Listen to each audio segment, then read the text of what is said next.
Wendy Cagur akhirnya diperbolehkan pulang ke rumah. Ayu Natasha sebagai sang istri pun langsung memberi ultimatum agar Wendy libur kerja terlebih dahulu selama 1 pekan, terutama untuk proses pemulihan. Udah sehat ini mah, udah duduk, main handphone.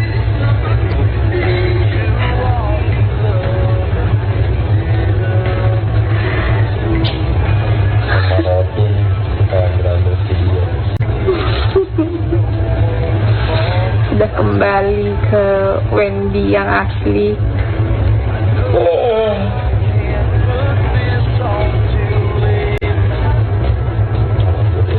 Langsung kerja. Enggak kan? Enggak lah, enak aja. Minggu libur dulu, nggak puasa, nggak kerja, mengembalikan. Iya dong, nggak kerja dulu seminggu, iya nggak? Iyalah, biar sehat. Atur. Tapi dasar Wendy yang selalu tak ingin diam di rumah. Kemarin diperbolehkan pulang dari rumah sakit, Wendy bukannya pulang ke rumah, melainkan langsung menuju ke lokasi syuting. Alhasil beberapa program acara televisi pun langsung dijajal Wendy, seolah tak ada sakit serius yang dialami sebelumnya. Kaki cewek, kaki kursi lah.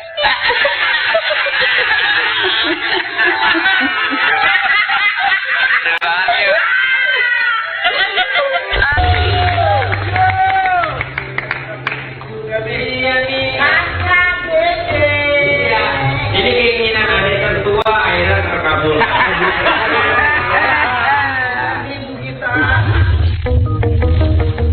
Pro kontra pengangkatan Ivan Seventeen sebagai direktur utama perusahaan produksi film negara masih terus menggaung di berbagai platform. Meski Ivan sendiri telah angkat bicara mengenai hal ini, tetap saja suara sumbang atas keraguan dirinya memimpin perusahaan BUMN ini terus terjadi. Komika tanah air Arie Kriting menambah deretan publik figur yang mengkritisi kemampuan Ivan Seventeen dalam bidang industri film. Ketika diminta berkomentar, suami Indah Permatasari itu mencoba untuk berandai-andai jika dirinya ditawari untuk menjadi vokalis Seventeen, namun dirinya secara pribadi kembali mawas diri dan mengingat sejauh apa keterlibatannya dalam industri musik. Meski dirinya juga tumbuh dalam dunia seni, cuma dirinya tetap masih memikirkan jika itu adalah industri musik. Keterlibatan saya dalam industri memang sama-sama kesenian, tapi saya di industri musik sejauh mana gitu.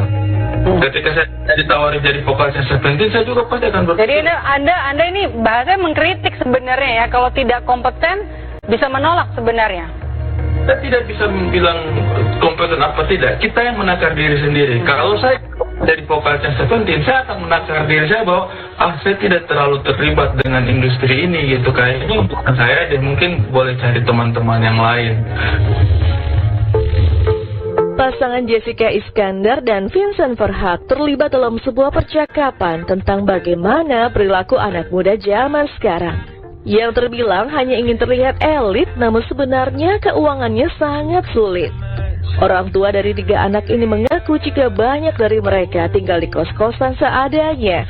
Akan tetapi ketika berkumpul dengan teman-temannya dan membuat sebuah acara, merasa paling bisa membayar semua tagihan.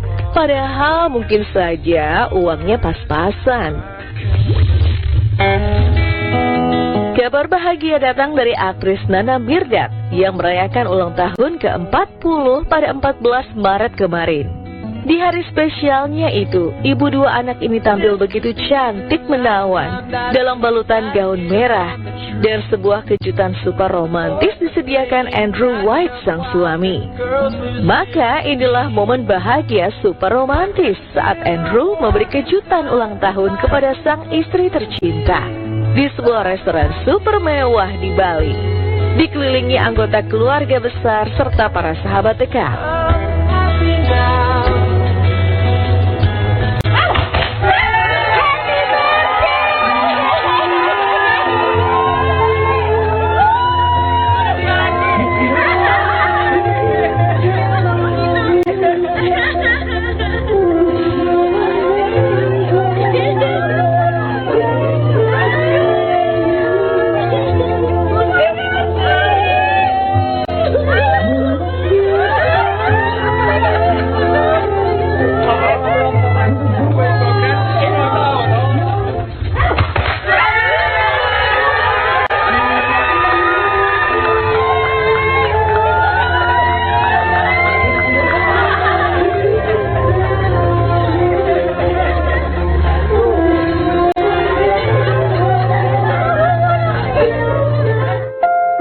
Memasuki babak baru dalam kehidupannya, Nana banjir doa dan ucapan dari para sahabat dan warganet.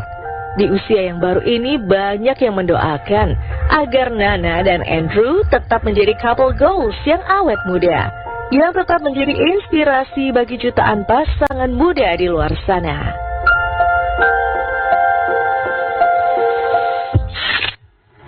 Wow, ini pasti kemesraan yang mereka lakukan. Ternyata kisah ini juga merayapi banyak hati. Kehadiran, kebersamaan, perpisahan, pertemuan, pencarian, kerinduan, dan konflik antar anak dan orang tua, kemudian tak ubahnya cat akrilik yang siap disapukan pada selembar kanvas. Betapa kompleksnya jiwa manusia, hingga hubungan yang tampak sederhana ini bisa menjadi berlembar kisah dan nyaris tak habis-habis.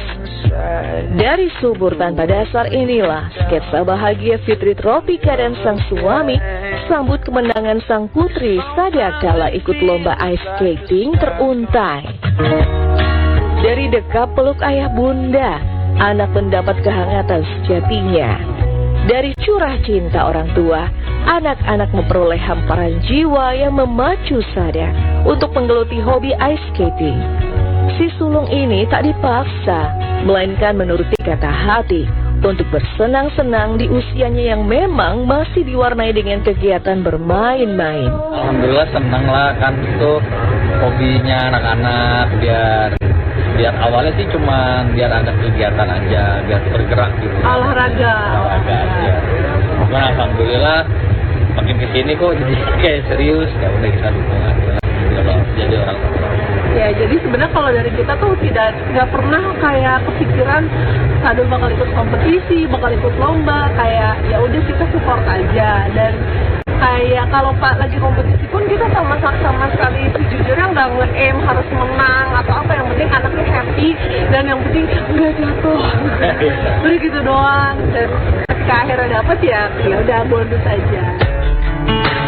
Fitrop dan suami pun tak haruskan buah hati untuk menang. Bagi keduanya, inilah momen buat Sada untuk belajar tampil serta mengasah keberaniannya. Sama sekali tak terlintas niatan buat Sada berjuang habis-habisan saat lomba. Bagi keduanya, selama Sada senang, mereka bakal support. Dan inilah yang membuat Sada kian giat dan bersemangat. Iya, mencoba keberanian juga kan biar percaya dirinya ada segala macam. Ya tujuannya ya biar positif ya.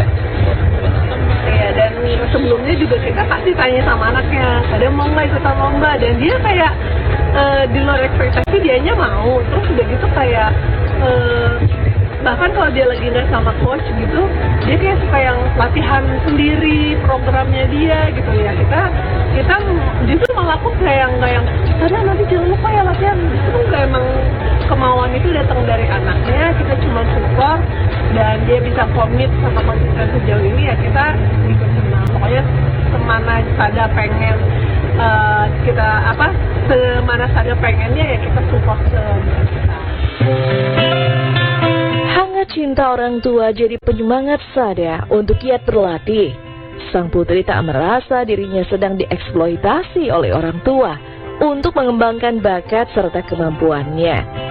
Suasana harmoni hubungan orang tua anak inilah yang nyatanya menempatkan Sada pada spektrum kebebasan untuk memilih kegiatan yang disukai. Salah satunya ice skating, hingga membawanya ke tangga juara. Ada yang minta. Ya, mungkin dia lihat kayak ada vlogger-vlogger anak-anak yang kayak penasaran, pengen coba. Ya aku paling kayak dari kita cuma bantu fasilitasi, cari tahu, kayak support lah gitu.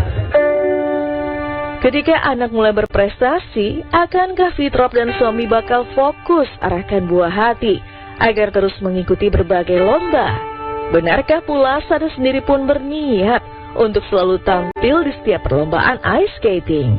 Ya, selama anaknya masih suka, selama anaknya masih rajin, kita selalu dukung. Sekarang aja nih, lagi sakit nih, terus dia bilang, Sada nanti gak ice skating dong. Dia bilang terus nggak bisa kompetisi lagi, aku nggak mau sakit. Ya aku juga nggak mau kayak memaksakan Sada harus skating gitu. Karena buat kita yang penting adalah satu, anaknya sehat, beraktivitas, berkegiatan, itu kepercayaan diri dia juga terlatih, dan yang penting dia enjoy. Sebuah peristiwa keluarga selalu menggambarkan satu hal, betapa kekerabatan yang dijaga meniscayakan hadirnya kebahagiaan. Hubungan orang tua dan anak di ranah selebriti akhir-akhir ini kerap ditampilkan penuh kisah dramatik, mulai dari kisah kebersamaan, perpisahan, hingga perseteruan yang tidak kunjung usai. Mewakili kisah bahagia kebersamaan dan kerukunan antar orang tua dan anak, tergambar dalam hubungan Arie Untung dan Fenita bersama si bungsu. Pasangan romantis ini membingkai kedekatan dengan anak sebagai teman. Pasalnya, hari ini hanya si bungsu yang temani keduanya, lantaran putra sulung tinggal di asrama di Bandung, sementara anak kedua mulai sibuk dengan kegiatan PKL. Oh, anak komedi itu ya. Tapi si Botok ini wajar lah emang Sama kita banget ya. Karena kan kita yang pertama puasanya di Bandung. Jadi belum pulang nih, kita belum benar-benar satu keluarga banget belum, karena nanggung kan. Dia cuma liburnya hari Sabtu, Minggu udah pulang lagi gitu. Jadi ya udah, jadi kita nunggu sampai dia libur. Terus yang kedua, anak yang kedua ini udah mulai magang. Kan dia SMA tapi udah mulai magang gitu kan. Udah mulai sibuk-sibuk juga. Udah hidup kayak ini lah, profesional.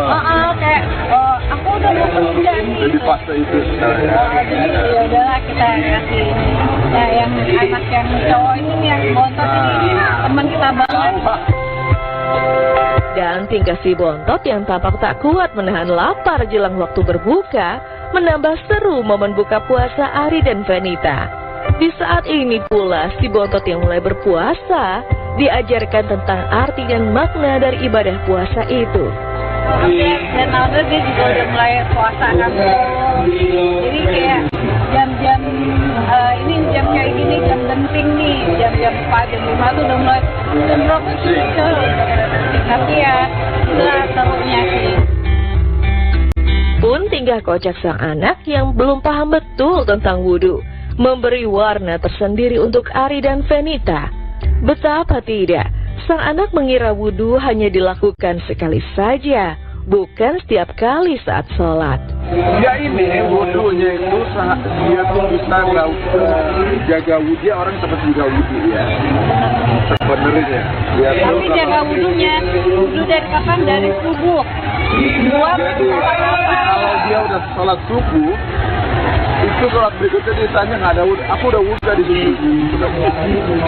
Kamu mau nggak betul apa enggak? Aku nggak ngerti apa.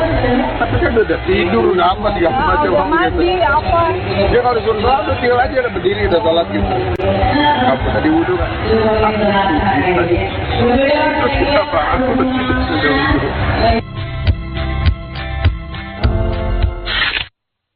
Oke. Kini telah menikah dan dikaruniai buah hati, sementara Misha belum jua temukan tambatan hati.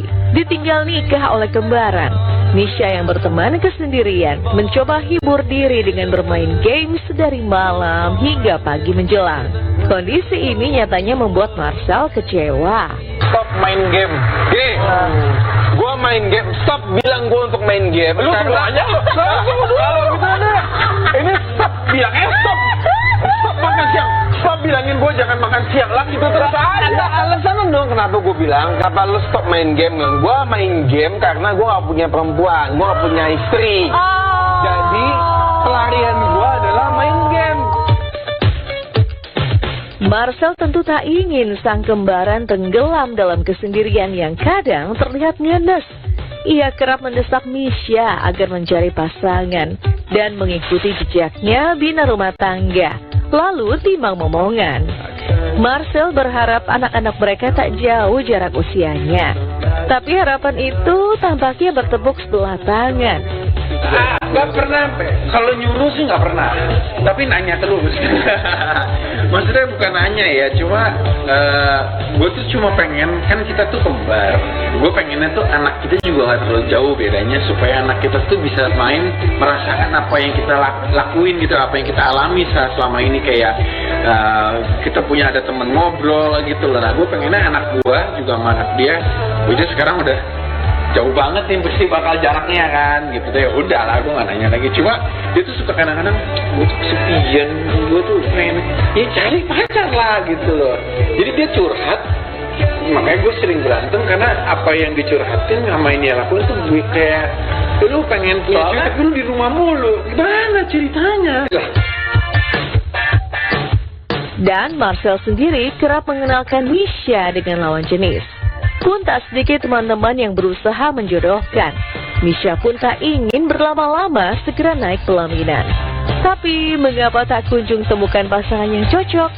Mungkinkah dirinya masih trauma dengan asmara yang berujung pupus?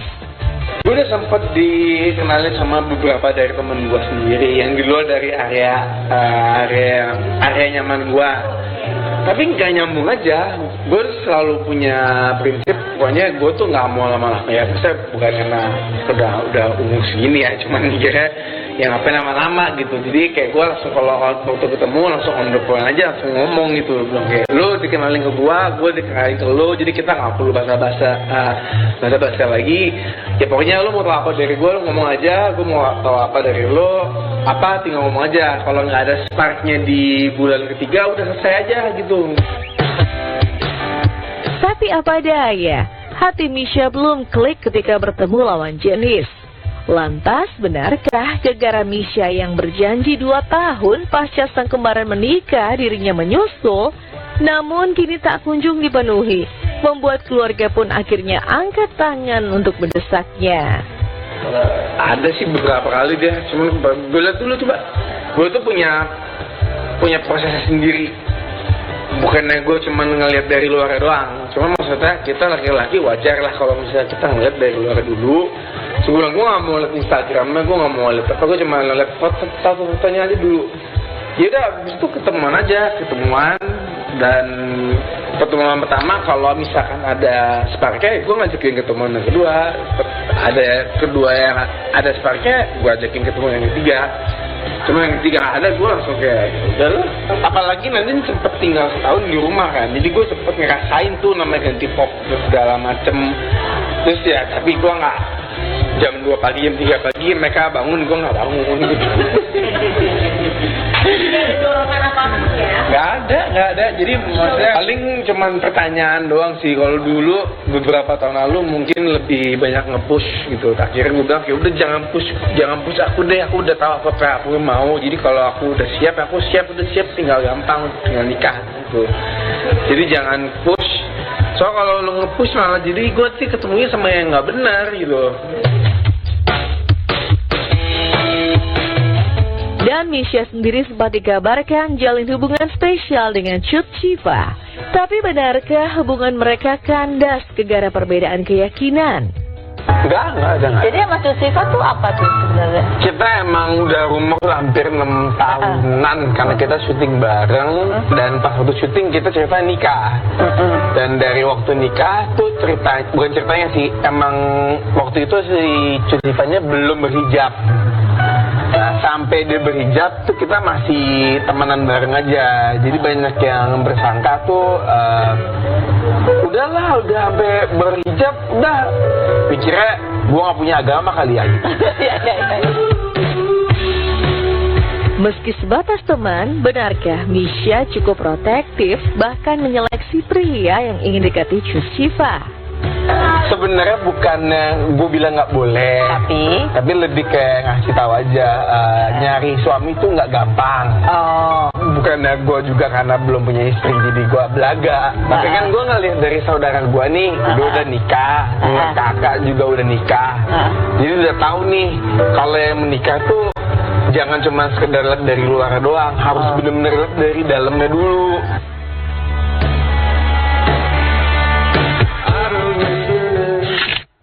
Ya